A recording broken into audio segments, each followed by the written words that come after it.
the simplest recipe for stuffed peppers.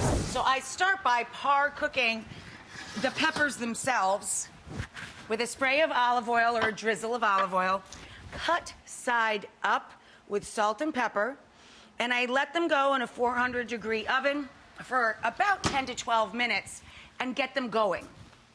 Then I let them cool a little, obviously, so we can stuff them. And then I turn them over to get any excess liquid out of the peppers.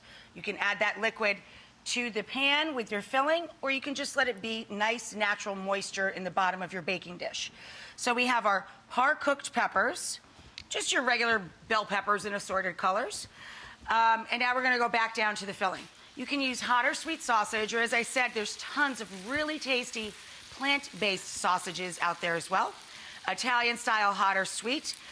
Or you could do this with a chorizo or a plant-based chorizo as well. It'd be delicious. This is just a traditional sweet Italian sausage with fennel, cooking up in a tiny bit of olive oil. And I let this brown, let the color leave it, and just lightly brown it. Don't cook it until it's like super crispy.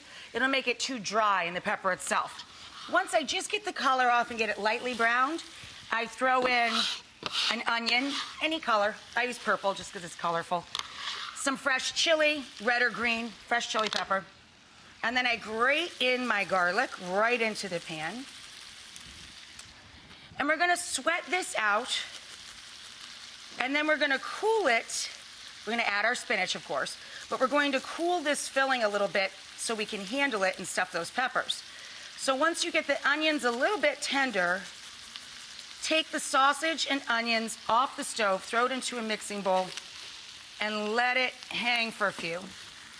When it comes to room temp, we're then going to add our other cheese. We're going to add some ricotta, fresh cow's milk, fresh sheep's milk, or just good old Polly-O, little ricotta, and a little Parm cheese. I love these. These are called semi-dried tomatoes. You can get them in a jar or at your deli department. I always buy them just in the deli bucket so I can buy what I need. And it's a little cheaper than the jars. You can also take sun-dried tomatoes, obviously, and reconstitute them in water, let them plump up. Or sun-dried tomatoes in oil, drain them well and chop them.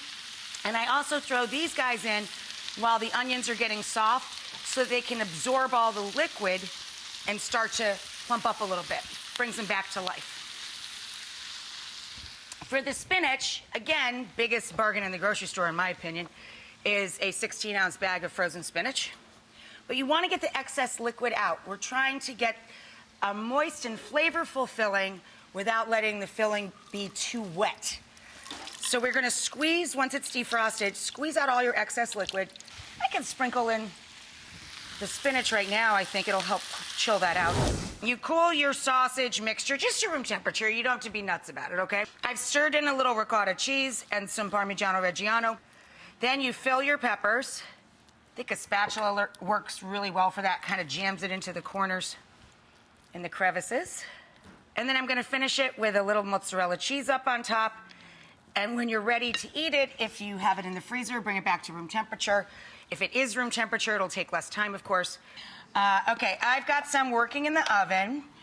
I'm going to put these in the oven. So these are beautiful, and technically a portion would be one half a pepper, right, stuffed.